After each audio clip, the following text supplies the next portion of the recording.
Assalamualaikum warahmatullahi wabarakatuh. Perkenalkan, nama saya Salsabila Juandira dengan NPM 21170511012 dari kelas A.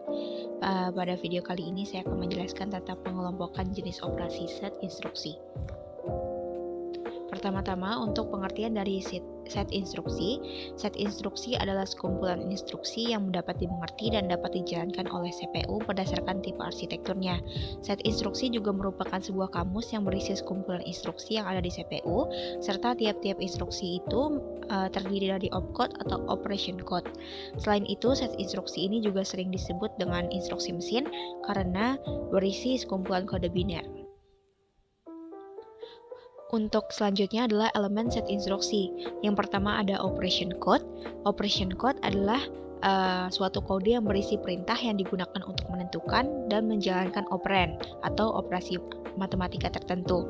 Selanjutnya adalah source operand reference. Source operand reference adalah suatu sumber instruksi yang digunakan untuk melibatkan sejumlah operand atau operasi matematika. Selanjutnya adalah result operand reference. Nah, ini adalah suatu hasil dari operand yang dijalankan. Selanjutnya adalah next instruction reference. Next instruction reference adalah bagian yang menginformasikan CPU untuk mengambil instruksi berikutnya setelah instruksi yang dijalankan telah selesai. Selanjutnya adalah jenis-jenis operasi atau instruksi. Pertama ada data transfer.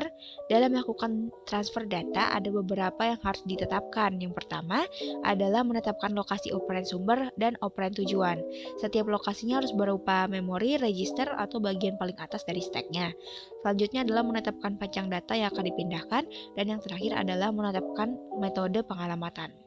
Selanjutnya adalah arithmetic. Nah, arithmetic atau operasi aritmatika yang dilakukan biasanya adalah penjumlahan atau add, pengurangan atau subtract, perkalian atau multiply, dan pembagian atau divide. Adapun operasi aritmatika lain yang berbentuk tunggal itu ada absolute, negatif atau negate, increment, dan decrement. Tindakan CPU dalam melakukan operasi aritmatika yaitu pertama melakukan transfer data sebelum maupun sesudah melakukan operasi aritmatika. Yang kedua, melakukan fungsi dalam arithmetic logic unit atau ALU, dan yang terakhir adalah memberi kode-kode kondisi dan memberi flag. Selanjutnya adalah logical.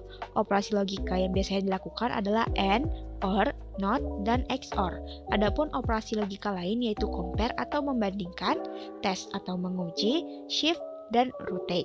Tindakan CPU dalam melakukan operasi logika itu sama seperti ketika melakukan operasi aritmatika.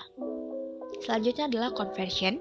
Conversion atau konversi adalah instruksi yang digunakan untuk mengubah format instruksi yang beroperasi terhadap format data. Contohnya dari bilangan desimal ke bilangan biner.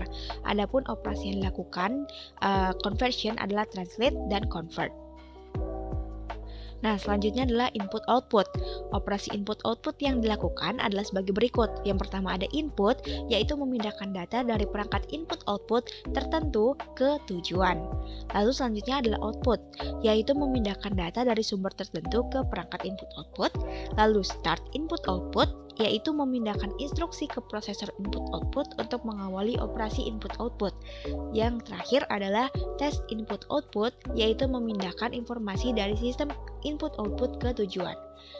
Yang keenam ada sistem kontrol. Sistem kontrol adalah instruksi yang hanya dapat dilakukan oleh CPU ketika dalam keadaan tertentu atau ketika sedang menjalankan program yang berada dalam area memori khusus.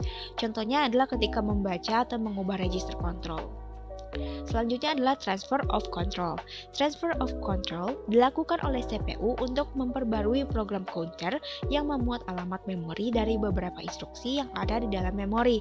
Operasi transfer of control yang dilakukan yaitu yang pertama MP jump, yaitu transfer data tidak bersyarat dan memuat program counter dengan alamat memori tertentu. Yang kedua adalah JMP bersyarat, yaitu operasi JMP yang memiliki kondisi atau persyaratan.